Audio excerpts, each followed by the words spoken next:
जहां foreign travellers की बात है उसके लिए स्टैंडर्ड ऑपरेटिंग प्रोसीजर क्लियर है, क्योंकि बहुत से लोग विदेश से भी वापस लौट रहे हैं।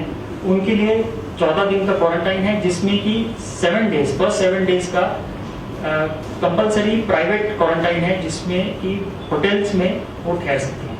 होटल्स में ठहरना ही है, जिसमें कि होटल्स हमने कुछ आइडेंटिफाई की हैं।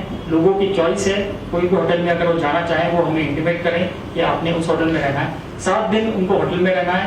6-7 डे हम उनका सैंपल पिकअप करेंगे। सैंपल के आधार पे उनको आगे होम क्वारंटाइन में शिफ्ट किया जाए।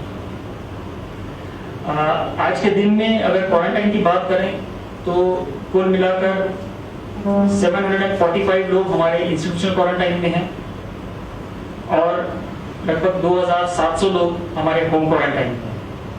टोटल जिला में आने वालों की संख्या as of now is 12,339।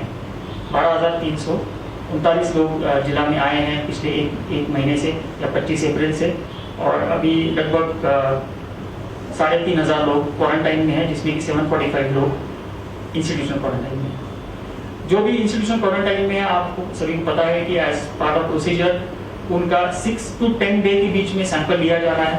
Sample अगर नेगेटिव आता है तो उनको घर भेज रहे हैं, अगर सैंपल पॉजिटिव आता है तो उस तरह से एक्शन ली जा रही है। तो ये हमारा पूरी प्रक्रिया रहेगी। आज से जो है वो कई 2 महीने से ऊपर का समय बीत गया। उसके बाद आज बसेस शुरू हुई है, जिसमें कि HRTC की बसेस कुछ रूट्स पे आज शुरू हुई है। देखेंगे इसका फीडबैक कैसे आता है, किस तरह से लोग उसको एक्सेप्ट करते हैं, क्योंकि वहाँ पर भी सोशल डिस्टेंसिंग है, कुछ नॉर्म्स फॉलो करने हैं। तो मुझे पूरी उम्मीद है कि लोग अपने आप ही इन चीज़ों को फॉलो करेंगे। तो भी कुछ बस स्टैंड्स पे हमने अपने लोग डिप्लॉय किए हैं, जो कि इस व्यवस्था को देखेंगे। हम फीडबैक लेंगे और फिर आने वाले दिनों में जो भी इम्प्रूवमेंट की आवश्यकता होगी उसमें करेंगे। मैं समझता हूँ कि आज जैसे HRTC से शुरू हुए, आने वाले दिनों में शायद प्राइवेट ऑपरेटर्स और बाकी लोग भी ऑपरेट करना शुरू हो जाएंगे। तो धीरे धीरे से हम नॉर्मलसी की ओर बढ़ रहे हैं। अगला मत जो एक मैं ये स्पष्ट करना चाहूँगा कि जहाँ कुछ ऑर्डर्स भारत सरकार द्वारा किए गए हैं, उसके फलस्वरूप कुछ ऑर्डर्स स्टेट गवर्नमेंट ने किए हैं। अब भारत सरकार और स्टेट गवर्नमेंट के ऑर्डर्स के बाद जिला स्तर पे कोई खास ऑर्डर करने के लिए नहीं रहता है। सिर्फ हमें बोला गया था कि कर्फ्यू की ऑर्डर्स, क्योंकि 144 के हम ही कर सकते हैं, तो कर्फ्यू के ऑर्डर्स हमने किए हैं, जो कि रात के 8 बजे से लेकर सुबह 6 बजे तक लागू रहेंगे। तो हमारे ऑर्डर में सिर्फ कर्फ्यू के ऑर्डर्स हैं। बाकी जो भी ऑर्डर स्टेट गवर्नमेंट के और नेशनल लेवल के हैं, वो ऑर्डर्स उस तरह अक्षरशः जो है वो इस तरह से जिला मंडी में भी इम्प्लीमेंट होंगे। वो ऑर्डर्स आपके साथ पिछले कल भी शेयर किए हैं, वही ऑर्डर्स यहाँ पर इम्प्लीमेंट होंगे। तो इसमें देखने वाली बात है कि सेंट्रल गवर्नमेंट के ऑर्डर्स और स्टेट गवर्नमेंट के ऑर्डर्स को दोनों को इकट्ठा होकर हमें इसको देखने की आवश्यकता है, और जो भी एक्टिविटीज होंगी उन दोनों ऑर्डर्स के टाइमलाइंस के अनुसार। तो सबसे पहले उसमें जो रिलैक्सेशन दी गई है वो रिलीजियस प्लेसेस के लिए है, मंदिरों के लिए है, बाकी गुरुद्वारा मस्जिद सभी के लिए रिलैक्सेशन दी गई है।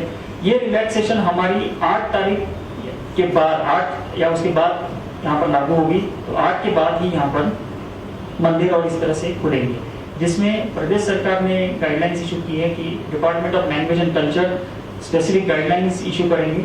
जो गाइडलाइंस आने वाले दिनों में हमारे पास आएंगे, जो आपके साथ भी शेयर करेंगे, और फिर जितने भी ये इंस्टीट्यूशंस है, रिलीजियस इंस्टीट्यूशंस, वो उन गाइडलाइंस के अनुसार आने वाले दिनों में खुल सकते हैं। पर ये जो भी प्रक्रिया है ये 8 तारीख और उसके बाद शुरू होगी। उसी तरीके से होटल्स और रेस्टोरेंट्स हैं, इसके लिए भी सरकार ने दिशा निर्देश इशू किए हैं कि टूरिस्ट अभी आज के दिन में अलाउड नहीं है। इसके लिए पास सिस्टम जरूरी है, क्योंकि पास फिर हम अपने हिसाब से उसको अप्रूव करेंगे जो भी लोग बाहर से आने वाले हैं। टूरिस्ट अभी अलाउड नहीं है। हिमाचल के कोई भी लोग हैं वो होटल्स का इस्तेमाल कर सकते हैं। बाकी क्वारंटाइन के लिए भी कुछ होटल्स इस्तेमाल हो रहे हैं। रेस्टोरेंट्स भी विद रिस्ट्रिक्शंस, जैसे 60% कैपेसिटी की बात की है, उसके आधार पे शुरू हो जाएंगे। और ये भी होटल्स और रेस्टोरेंट्स भी, ये भी 8 तारीख के बाद, जैसे गवर्नमेंट ऑफ इंडिया की गाइडलाइंस है, 8 और उसके बाद ये शुरू होंगे, जिसमें कि स्पेशल गाइडलाइंस स्टेट की टूरिज्म डिपार्टमेंट के साथ इशू होगी, और उसके कंफर्मेशन के साथ लोग आगे अपनी एक्टिविटी कर सकते हैं। मेरी तरफ से इतना ही था। मैं पुनः एक बार आप सबके माध्यम से लोगों से अपील करना चाहूँगा कि बीमारी, ये वायरस अभी भी यहाँ पर है और हमें इससे सतर्क रहने की आवश्यकता है। किसी भी तरह की लापरवाही और कैजुअलनेस से हम इसको गेन ना करें। रिलैक्सेशन को रिस्पॉन्सिबली यूज़ कर लें। जो रिलैक्सेशन दी है इकोनॉमिक एक्टिविटी को बढ़ावा देने के लिए दी है वो लोग रिस्पॉन्सिबली यूज़ करें। जो प्रिकॉशंस है, जो गाइडलाइंस है, उसको फॉलो करें। अपने आप को बचाएं, अपने परिवार को बचाएं और पूरे जिले में बाकी सभी लोग हैं इनका बचाव सुनिश्चित करें। सभी लोगों के सहयोग के माध्यम से ही हम इस बीमारी पर कामयाब हो पाएंगे। Thank you.